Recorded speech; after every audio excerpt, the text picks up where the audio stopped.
ድምጹን በመስጠት የዲሞክራሲ ባለቤትነቱን በተግባር አረጋግጧል። አትመጫ ጣቢያ አትሄዱ በሚል የተካሄዱ የአገር አፍራሽና ጽንፈኛ ኃይሎች ዘመቻና የማሸማቀቅ ሙከራዎችን ህዝቡ በጸና አቋሙ በማሸነፍ የፖለቲካ ብስለቱንና የዲሞክራሲ እሴቶችን ለዓለም አሳይቷል።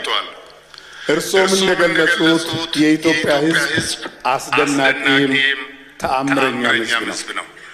ይህ ሂደት ለተመራጮችና ለገዢው ፓርቲ አንድ ግልጽ መልእክት አስተላልፏል። የህዝብን ድምፅ መቀበል ማለት የህዝብን አደራ መሸከምና ለውጤት ተጠያቂ መሆን ማለት ነው።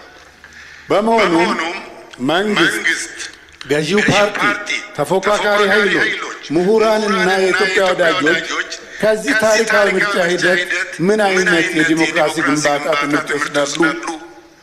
አገር ለማፍረስና ለማሸበር ቀን ከሌት የሚስጨረጨሩ ጽንፈኛ የፖለቲካ ኃይሎችስ ከዚህ ምርጫ ምን ትምህርት መውሰድ አለባቸው? ከሁሉ በላይ ደግሞ ገዢው ፓርቲ ይህን ታላቅ ህዝባዊ አደራ በተጨባጭ የልማት የሰላምና የመልካም አስተዳደር ውጤቶች ለመተርጎም በቀጣይ ዘመን ምን አድርገናል? እናመሰግናለን። በመቀጠል የመጨረሻ የተከበሩ ከማል ሃሺ።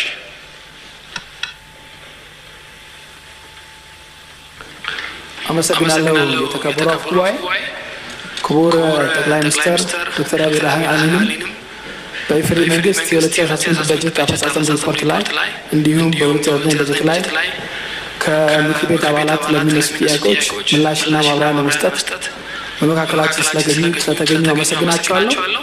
በመቀጠል ጥያቄን በንባብ ማቅረብ ይሆናል። መንግስት ዲጂታል ኢትዮጵያን ለመገንባት እና አገልግሎት አሰጣጥ ችግሮችን ለመቅረፍ በርካታ መሰረታዊ አገልግሎቶችን በቴክኖሎጂ በማስተሳሰር የኦንላይን ክፍያና ዲጂታል መታወቂያ ስርዓቶችን ማስፋፋቱ የሚበረታታ መዋቅራዊ ስኬት ነው። በእርሶ ልዩ ጥረት እና አመራር ኢትዮጵያ በዘርፉ የአፍሪካ ቀዳሚ ሀገር ሆናለች። ክቡር ጠቅላይ ሚኒስትር፣ የለውጥ ጉዞ አይነተኛ መገለጫ ከሆኑት ውስጥ አንዱ የኢትዮጵያ ዲጂታል ፖሊሲ ምርታ ነው ብዬ አምናለሁ። ይህ ኢትዮጵያን ከነጠበ ዶሴ ወደ ዘመነ ዲጂታላይዜሽን፣ ካዘገመ ጉዞ ወደ ብርሃነ ፍጥነት የመረጃ ልውውጥ፣ ከተበታተነ አሰራር ወደ ተቀናጀ የአንድ ማዕከል አገልግሎት፣ ለከት ከሌለው እንግልት ደርዝ ወዳለው እርካታ፣ ከሙሰኝነት ወደ ህዝባዊነት፣ በአጥር ከመገደብ ድንበር አልባ ወደ ሆነ ዓለም አቀፍ ተወዳዳሪነት ቀይሮናል። በስኬት የተጠናቀቀው ዲጂታል ኢትዮጵያ 25ም ሆነ በሌላ ደማቅ ስኬት የቀጠለው ዲጂታል 2030 ፖሊሲ ኢትዮጵያን በመስኩ ልዩ የታሪክ ምዕራፍ እንድትጽፍ አድርጓታል።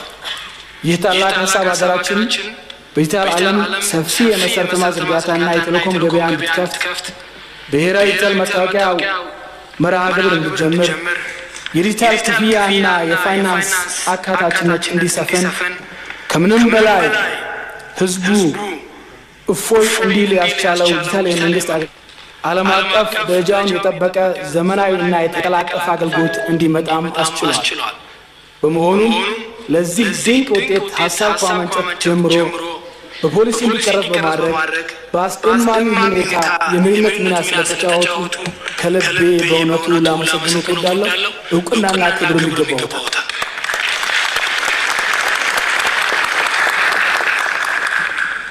ይሁን እንጂ መንግስት አገልግሎቱን የሚያጓድሉ